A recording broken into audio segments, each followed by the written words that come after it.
Bonsoir, moi je vous entends bien. Très bien. Alors, vous êtes donc expert international en géopolitique. On l'a vu, l'Europe s'affole après les décisions de Poutine de reconnaître l'indépendance de Lugansk et Donetsk. Quelles sont, selon vous, les craintes d'une telle décision? Ça dépend pour qui, hein. Ce que nous pouvons constater aujourd'hui, que le monde a changé. On est face à un nouvel ordre mondial. Ça veut dire on est en pleine guerre froide aujourd'hui. Il n'y a plus une seule puissance dominante dans le monde, qui sont les États-Unis d'Amérique. D'ailleurs, ils ont envahi l'Irak en 2003 sans passer par le Conseil de sécurité ni par le chapitre 7, juste la loi de la force. Aujourd'hui, Poutine aussi dit aussi la Russie, en tant qu'une puissance nucléaire, a ce droit, le droit de la force. Donc, la personnalité de Vladimir Poutine, c'est un ex-agent du KGB, un ex-officier du KGB qui a travaillé pendant 16 ans.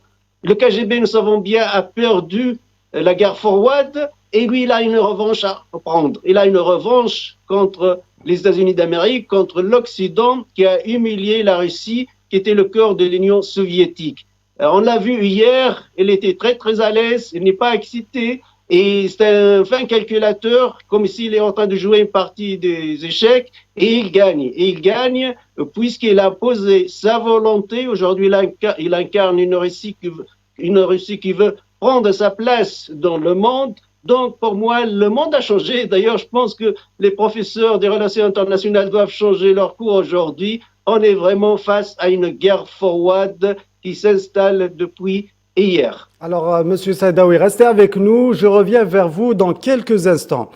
On avance dans ce dossier ukrainien. L'Organisation pour la sécurité et la coopération en Europe a convoqué une réunion extraordinaire de ses représentants permanents suite à la décision du président russe de reconnaître l'indépendance des régions séparatistes de l'Est de l'Ukraine. Cela constitue une violation manifeste du droit international, déclare dans un communiqué la Pologne, qui assure actuellement la présidence tournante de l'OSCE.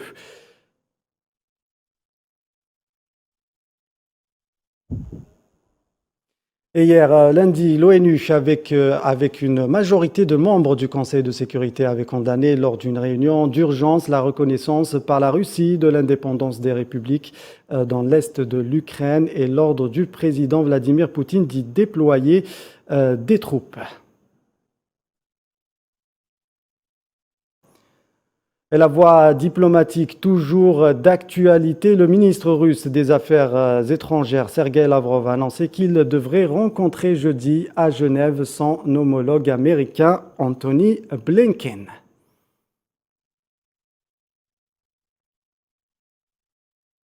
Et nous retrouvons en direct Riyad Saïdaoui. Je rappelle pour ceux qui viennent de nous rejoindre, que vous êtes expert international en géopolitique. Alors, Monsieur Saïdaoui, comme vous venez de l'entendre, toutes les réactions occidentales parlent toujours de sanctions.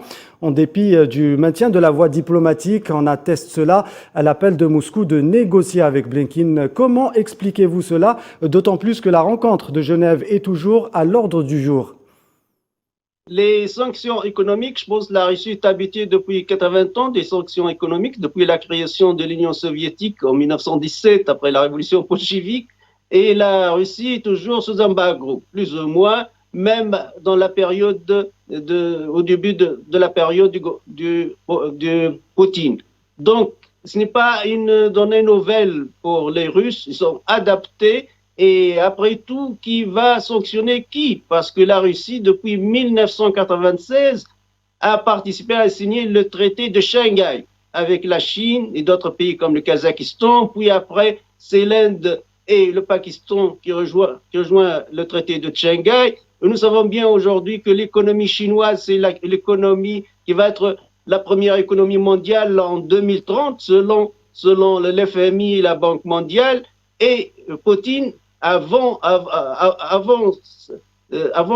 il était en Chine. Il a rendu visite au président chinois. Donc, ils ont conclu, à mon avis, des accords secrets, surtout fournir le gaz et le pétrole russe qui va souvent en Europe vers la Chine. Et la Chine, aujourd'hui, c'est le premier bouffeur du monde de l'énergie. Alors, qui va gagner, qui va perdre de ces sanctions? Est-ce que, techniquement parlant, l'Allemagne, à titre d'exemple, pourrait se dépasser du gaz du gaz russe. Alors, très bien, Monsieur Saïdaoui. Je reviens vers vous dans un court instant justement pour parler de l'aspect énergétique et justement.